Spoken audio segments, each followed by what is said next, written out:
नमस्कार, आप देख रहे हैं बिजनेस टुडे बाजार। मैं हूं हर्ष शर्मा। तो आप समझिए कि शुक्रवार की बात की जाए, शनिवार की बात की जाए, कुछ ऐसे घटनाक्रम हुए हैं इस बाज़ार में और दुनिया में जो बहुत मजबूर कर देते हैं कि आखिर किस तरह की परिस्थितियां बाज़ार को लेकर बन रही हैं। क्या बाज़ार में कुछ बड़ा होने वाला है? क्योंकि एक तो खबर वॉरेन बफे को लेकर आई, दूसरी खबर जिस तरीके से जापान ने अमेरिका के लिए टेंशन बढ़ाई और दुनिया भर की मार्केट्स ने रिएक्ट किया, और भी बहुत सारी चीज़ें यहाँ पर हम लोग समझने की कोशिश करेंगे इस वीडियो में कि बाज़ार में आखिर होने क्या वाला है। क्या कोई नई टेंशन बढ़ने वाली है? तो लेकिन उससे पहले आपको करना क्या है, हर बार की तरह हमारे चैनल बिजनेस टुडे बाज़ार को लाइक शेयर सब्सक्राइब करना नहीं भूलना है। तो हर एक चीज़ को हम लोग बहुत बारीकी से समझने की कोशिश करेंगे। सबसे पहले आप देखिए, हम निकाई की बात करते हैं, जापान के मार्केट की। आप सोचिए शुक्रवार को ये करीब 5.8% यानी करीब 6% तक टूट गया। अगर आप नेस्डैक की बात करें, अमेरिकी बाज़ार की बात करें, तो उसमें भी करीब 2.5% की गिरावट आई। डाउ जोन्स की बात करें तो ये भी करीब 2.3% टूटता हुआ दिखा है यहाँ पर। इसके अलावा S&P 500 की बात करें 2.2% की गिरावट आई। हैंग सेंग की बात करें जो हांगकांग की मार्केट है, आप उसमें 2.1% करीब 2% टूटा है। जबकि हमारा निफ्टी की बात की जाए तो 1.2% और सेंसेक्स की बात करें तो 1.1% की गिरावट आई है। अब ऐसे में यहाँ पे आप ये समझिए कि शुक्रवार के दौरान बाज़ार में किस तरीके का भारी सेल ऑफ आया, ये बहुत चीज़ समझने वाली चीज़ है। और इसके पीछे जो विदेशी बाज़ार में, एशियन मार्केट्स में जो सेल ऑफ आया, सबसे पहले हम लोग उसकी चर्चा कर लेते हैं। फिर वॉरेन बफे ने एक बहुत बड़ा कदम उठाया है और ऐसे समय में जो उनकी सबसे आप समझिए कि एक ऐसी कंपनी जिस पे वो काफ़ी बुलिश रहते हैं, जैसे राकेश झुनझुनवाला थे टाइटन पे बुलिश थे, वैसे ही जो वॉरेन बफे थे वो एप्पल पे बुलिश है।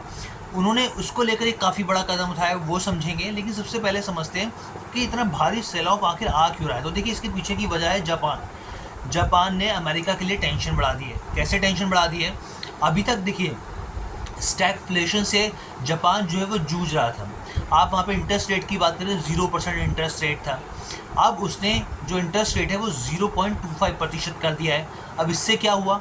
अब देखिए, जो अमेरिका के बड़े बड़े हेज फंड्स हैं, उन्होंने वो क्या करते थे, 0% पे उनको जब आप कोई चीज़ मिलेगी तो ऑब्वियस सी बात है उसी तरफ भागेगा, कोई भी बड़े से बड़ा इन्वेस्टर हो, कोई भी फंड हो। अभी तक तो स्थिति ठीक थी, लेकिन जैसे ही उन्होंने 0.25% बढ़ाया तो वो जो हेज फंड्स थे उन्होंने पैसा निकालना शुरू कर दिया। और उससे जो अमेरिका, क्योंकि वो क्या करते थे, 0% पे अगर आपको कोई चीज़ मिलेगी तो जो हेज फंड्स होते थे वो रिस्की एसेट्स में पैसा डालते थे, और ख़ासकर नेस्डैक में डाला करते थे ये लोग पैसा। जो बड़े बड़े IT स्टॉक्स हैं, यहाँ पर AI स्टॉक्स हैं, उसमें पैसा डाला करते थे। लेकिन जैसे ही यहाँ पे 0.25% जापान ने किया रेट ऑफ इंटरेस्ट, इन्होंने बेचना शुरू कर दिया और भारी सेल ऑफ आया। एक तो कारण ये हो गया देखिए कि जिस वजह से बाज़ार में गिरावट आई यहाँ पर, क्योंकि हेज फंड्स जो थे वो अपना रिस्की एसेट्स में पैसा डाला करते थे।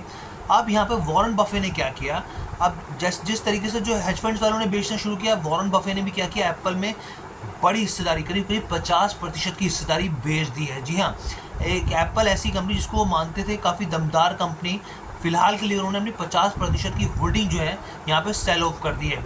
और करीब मैं बताऊँ, जो उनकी कंपनी है बर्कशायर हैथवे जो है, उनके पास उन्होंने करीब $75 अरब के यहाँ पर जो एप्पल के शेयर्स हैं ना वो बेचे हैं। और अभी जो उनके पास मौजूदा जो कैश है वो करीब $276 अरब के आसपास का कैश बचा है।